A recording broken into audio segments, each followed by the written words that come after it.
বিভিন্ন গুপ্ত source use করে ওরা সিট পেয়ে যাইতেছে। গুপ্ত রাজনীতি সবসময় ছিল অ্যান্ড আছে। ইভেন অনেক জায়গায় আমরা পোস্ট দেখেছি যে হলে এখনো সিট ব্যবসা হয়, যে মানে এখনো পুরোপুরি হয়তো ক্ষমতার প্রকাশটা ঘটে নাই সিন্স ছাত্রলীগ চলে গেছে। ওয়ালটন এখন দেশের সীমানা পেরিয়ে পৌঁছে গিয়েছে 50টিরও বেশি দেশে। ওয়ালটন, ঘরে ঘরে বিশ্বজুড়ে। ওই ছাত্রলীগ যে কনটেক্সটে গিয়েছে, যে রাতে এভাবে ঘরের দরজা ভেঙে মেয়েরা বের হয়ে আসছে, যেরকম একটা পরিস্থিতিতে আমরা এখান থেকে ছাত্রলীগ মুক্ত করছি হলটা, সেখানে যদি আবার রাজনীতি ঢুকে তাহলে এটা কতটুকুই বা অ্যাকসেপ্টেবল বা আমরা কিভাবে এটাকে নিব? কারণ এটা মোটেও অ্যাকসেপ্টেবল না যে যেখান থেকে আমরা এত ভালো একটা মানে এত সাহসিকতা বীরত্বের সাথে এটা ভেঙে আসছি, এখন আবার যদি সেম পর্যায়ে চলে যাই। কিন্তু অবশ্যই গুপ্ত রাজনীতি আছে, কারণ এখনো হচ্ছে গিয়ে অনেকে পাওয়ার খাটায়।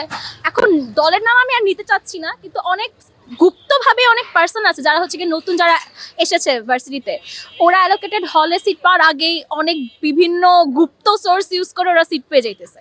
তো এটা কিন্তু ওয়ান কাইন্ড অফ গুপ্ত রাজনীতি। এখনো কিন্তু কোনো দলের সরকার চলতেছে না, অন্তর্বর্তীকালীন সরকার চলছে, কিন্তু এখনো কিন্তু গুপ্ত রাজনীতির মাধ্যমে হলে সিট পাইতেছে মানুষজন।